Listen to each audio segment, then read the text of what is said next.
बिस्मिल्लाहिर्रहमानिर्रहीम। अस्सलामु अलैकुम वरहमतुल्लाहि वबरकातुहू।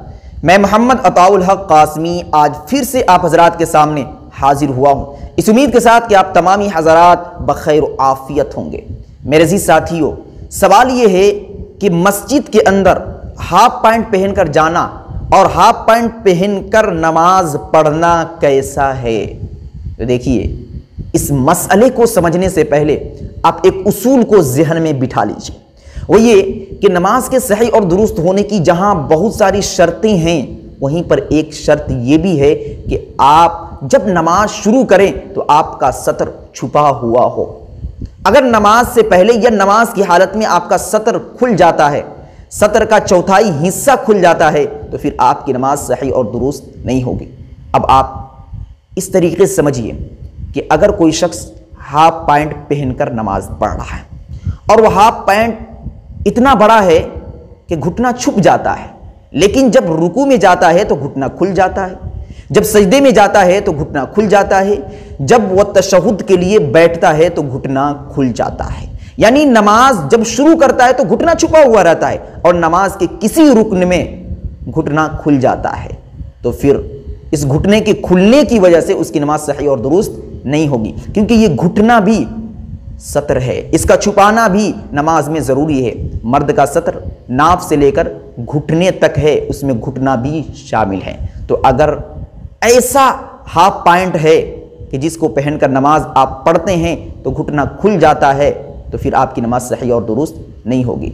और अगर कोई शख्स इतना तंग और इतना छोटा हाफ पैंट पहना है कि नमाज से पहले ही उसका घुटना दिखाई दे रहा है, उसका घुटना खुला हुआ है, तो फिर इस सूरत में कोई कलाम ही नहीं, आपकी नमाज ही शुरू नहीं हुई। जब आपकी नमाज ही शुरू नहीं हुई तो फासिद होने की बात ही नहीं रही। इसलिए अगर हाफ पैंट इतना छोटा है कि जिससे घुटना जाहिर होता है, तो आप इस सूरत में नमाज नहीं पढ़ सकते, आपकी नमाज सही और दुरुस्त नहीं होगी। और अगर ज़्यादा छोटा तो नहीं है, जब शुरू करते हैं तो घुटना जाहिर नहीं होता है, लेकिन दौरान नमाज रुकन की तब्दीली की वजह से, रुकू और सजदा में जाने की वजह से घुटना खुल जाता है, तो भी आपकी नमाज सही और दुरुस्त नहीं होगी। लेकिन हाफ पैंट कुछ बड़ा है, इतना बड़ा है कि आप उसको पहनकर नमाज पढ़ते हैं, रुकू और सजदा करते हैं, तो घुटना नहीं खुलता है, तो फिर इस सूरत में आपकी नमाज सही और दुरुस्त हो जाएगी।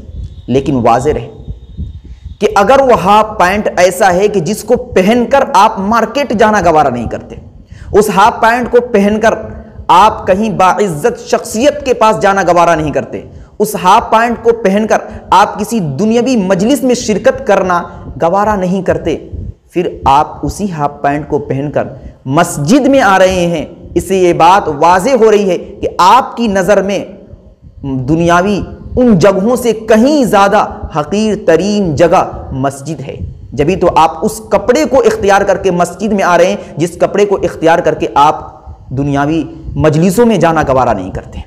तो इस हकारत की वजह से उलमाए किराम ये लिखते हैं कि हर वह कपड़ा कि जिसको पहनकर आप दूसरी जगह जाना गवारा नहीं करते, जिसको पहनकर आप बाइज्जत शख्सियत के पास जाना गवारा नहीं करते, जिसको पहनकर आप दुनियावी मजलिस में शिरकत करना गवारा नहीं करते, अगर उसी कपड़े को पहनकर आप मस्जिद में आते हैं, बावजूद कि वह कपड़ा आपके सत्र को छुपा दे रहा है, फिर भी आपकी नमाज मकरूह हो जाएगी, आपकी नमाज के अंदर कराहत आ जाएगी। खुलासा कलाम यही है कि हाफ पैंट अगर आप पहनकर नमाज पढ़ते हैं और सत्र छुपा हुआ रहता है तो आपकी नमाज सही और दुरुस्त हो जाएगी, लेकिन कराहत से खाली नहीं है। और अगर सत्र का कुछ हिस्सा खुल जाए, चौथाई हिस्सा खुल जाए, आपका घुटना खुल जाए, तो फिर आपकी नमाज सही और दुरुस्त नहीं होगी। इसलिए हाफ पैंट पहनकर नमाज नहीं पढ़नी चाहिए, मस्जिदों में नहीं आना चाहिए, एहतियात बरतना चाहिए। हमें ऐसे लिबास को इख्तियार करके मस्जिद में आना चाहिए जो हमारे नज़दीक सबसे ज़्यादा उम्दा हो, सबसे ज़्यादा बेहतर हो, क्योंकि ये एक अल्लाह का घर है और अल्लाह के पास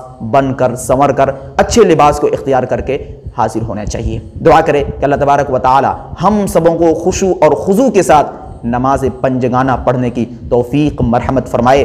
वमा अलैना इल्लल बलाग। वीडियो को लाइक एंड कमेंट करें और दीनी मालूमात के लिए हमारे चैनल अल हक मीडिया को सब्सक्राइब करके बेल आइकन को दबा दें ताकि सबसे पहले हमारी बात आप तक पहुंच सके।